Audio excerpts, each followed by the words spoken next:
Bonsoir à tous. Alors, dans cette capsule, je vais la consacrer vraiment au phénomène de la mitose, qui reste un processus important pour la vie d'une cellule. Et c'est un phénomène qui permet au tissu de se renouveler, et c'est un phénomène biologique qui permet la croissance des êtres vivants. Alors nous allons tous ensemble retracer par cette capsule les différentes étapes de la mitose et son rôle, bien évidemment, dans le cycle cellulaire.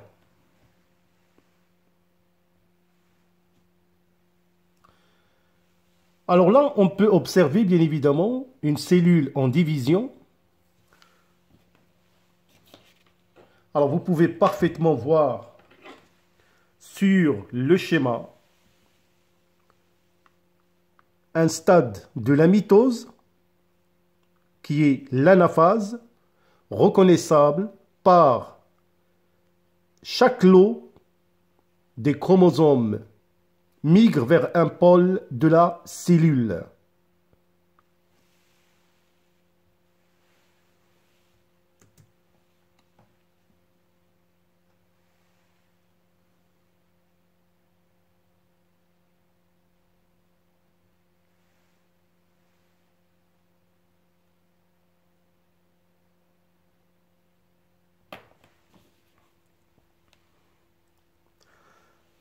Alors, comme vous le savez, que la mitose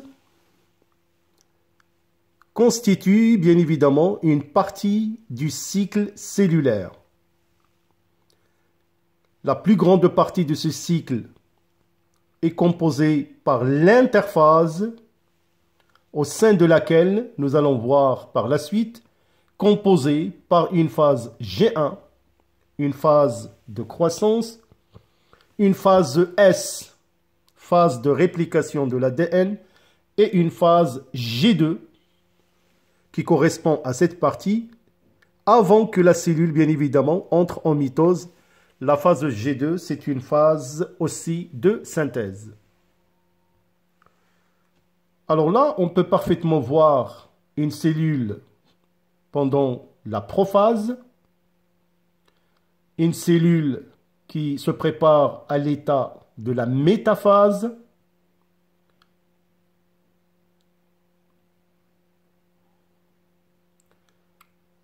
et une cellule au stade de l'anaphase, et bien évidemment le stade de la télophase.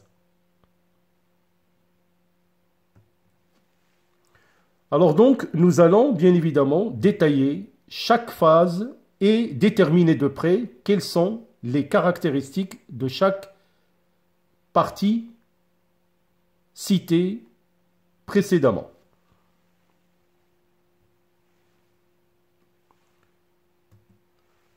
À la fin de la mitose, bien évidemment, nous allons obtenir deux cellules filles identiques qui contiennent les mêmes informations génétiques et les mêmes organites.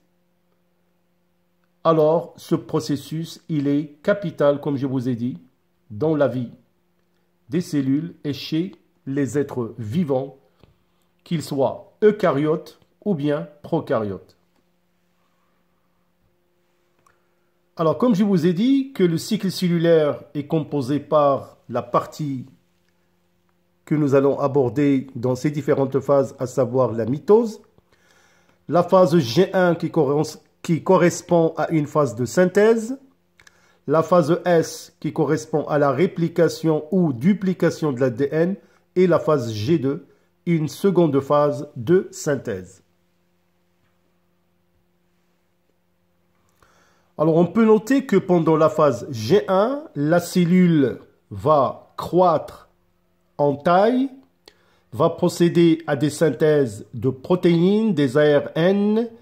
Il va bien évidemment dédoubler les organites en particulier qu'on peut voir ici des mitochondries ou bien des appareils de Golgi. Il y en a d'autres organites.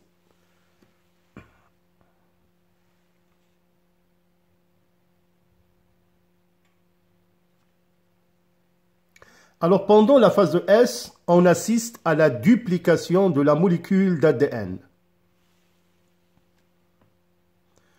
Alors que la phase G2 correspond à une autre phase de synthèse pour la cellule, avant d'entrer en mitose, on remarque parfaitement la condensation des chromosomes. Alors maintenant, nous allons voir la mitose. Là, on est en période de prophase.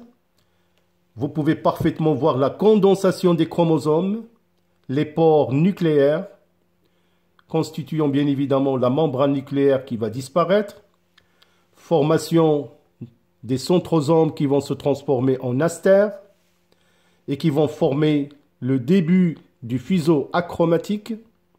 Ce sont les filaments de ce fuseau achromatique où vont venir s'accrocher les chromosomes. Donc ils sont formés par des microtubules.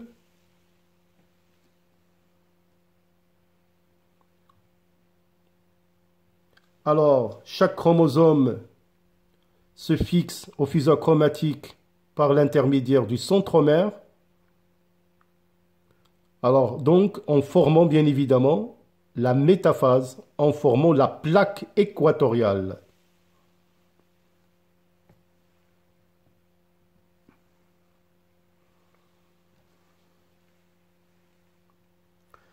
Juste après, les chromosomes se fissurent au niveau de leur centromère et on assiste à la migration de chaque lot des chromosomes vers un pôle de la cellule. C'est ce qu'on appelle l'ascension polaire.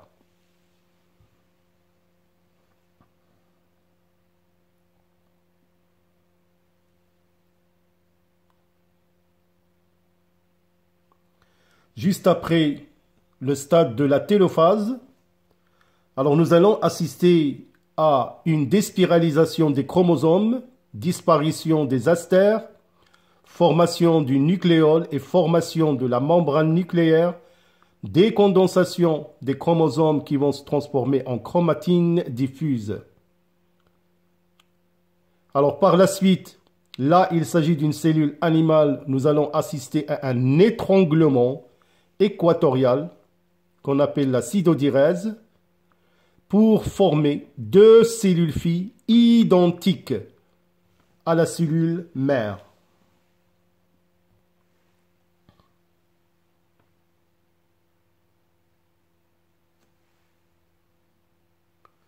Donc voilà la prophase.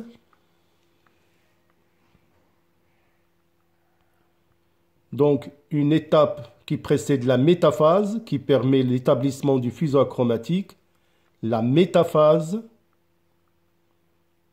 par la suite l'anaphase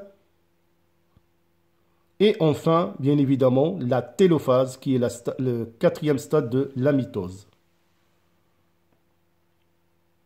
Et bien évidemment, formation de deux cellules filles identiques à la cellule mère. Donc, au cours de la mitose, on assiste à la conservation de l'information génétique chez les deux cellules filles. Alors voilà les différents stades de la mitose.